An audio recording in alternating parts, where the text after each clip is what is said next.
Imagine holding a sharp stone in your hand. For most of human history, that was enough. A stone blade could cut meat.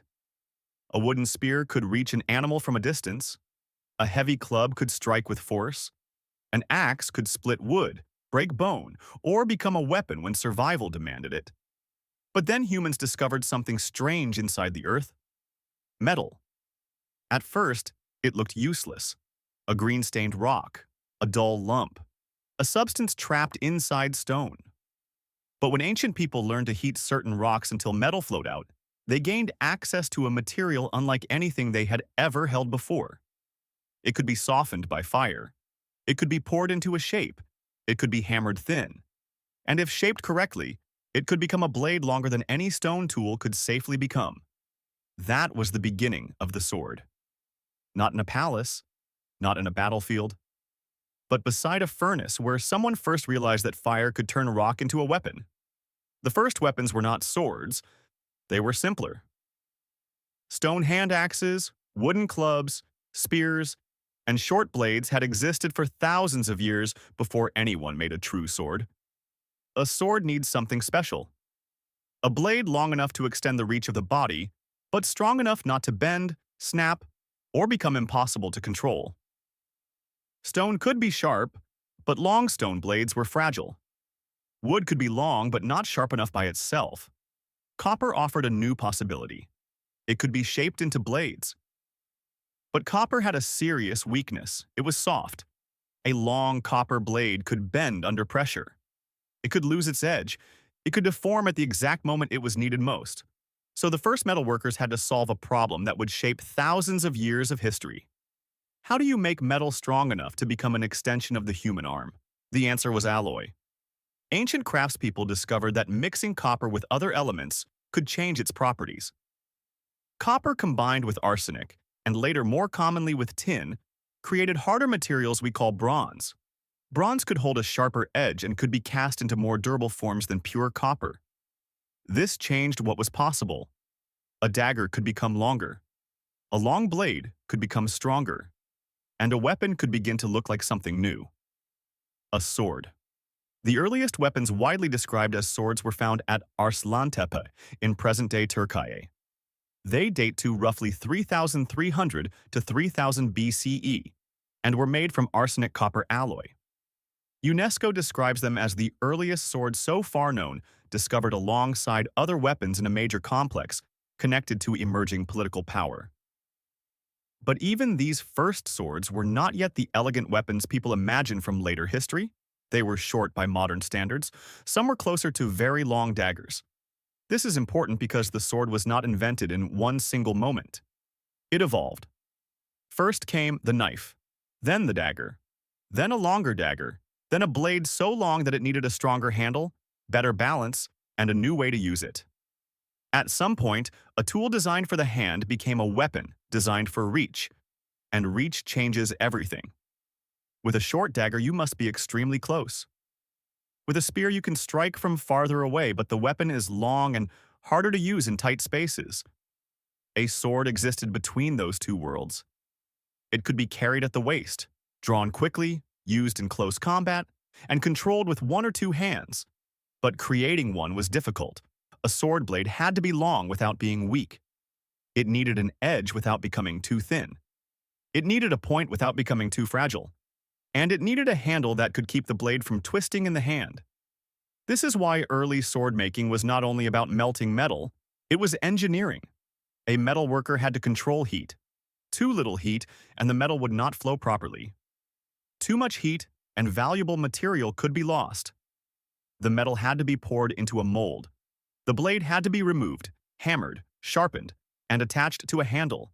The hilt needed to support the hand, while the tang, the narrow part of the blade inside the handle, had to hold everything together. Bronze Age swords show how carefully this process developed. A British Museum example from the late Bronze Age has a copper alloy blade and hilt, showing that sword makers were producing long, deliberately shaped weapons through casting and finishing techniques. But swords were never only practical objects. They were symbols. A stone axe could be a tool. A spear could help hunt. But a sword required rare materials, specialist knowledge, fuel, molds, time, and skill.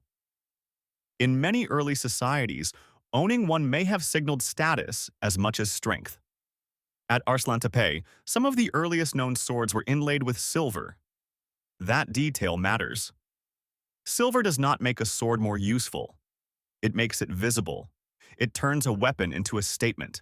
It says this object belongs to someone important, someone who can command metal, labor, and power. Research on early bronze. Age Anatolia links finely crafted swords and spearheads with emerging inequality and elite burial practices. In other words, the sword may have grown alongside the first complex societies, where power could be displayed as much as exercised. And as societies grew, swords changed with them. Bronze dominated many regions for centuries.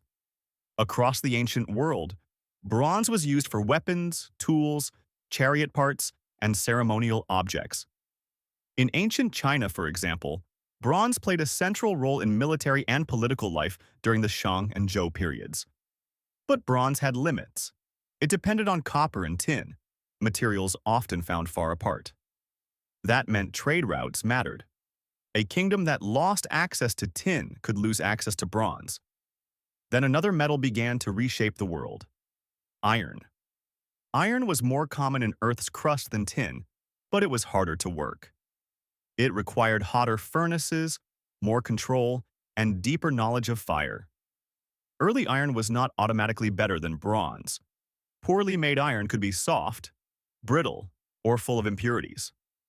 But over time, metalworkers learned something crucial. Carbon could change iron. Too little carbon, and iron stayed soft. Too much, and it became brittle.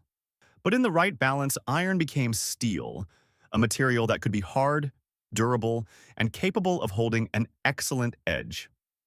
The Metropolitan Museum explains that carbon is essential in turning iron into steel, while also noting the difficulty of controlling impurities and carbon content in traditional sword-making. This was another revolution. Bronze swords had opened the door. Iron and steel swords made the door wider. Now blades could become longer, stronger, and more reliable. Different cultures shaped them for different needs. Some favored short swords for close formations. Others created longer blades for reach. Some made straight, double-edged weapons. Others developed curved blades designed for slicing from horseback.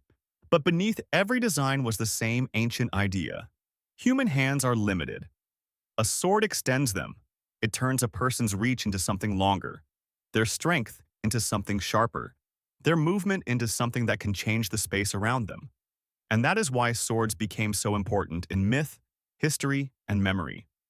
They were never just pieces of metal. They represented technology, status, skill, fear, authority.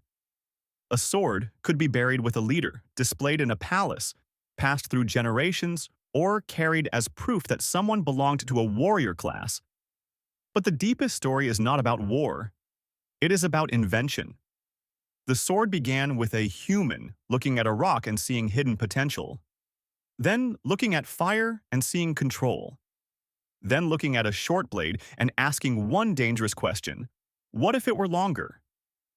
From that question came furnaces, molds, alloys, hilts, iron, steel, and weapons that would outlive the empires that carried them. The first sword was not born in a battlefield. It was born in the human imagination. Which fact surprised you the most? If you enjoy uncovering nature's hidden secrets, don't forget to subscribe.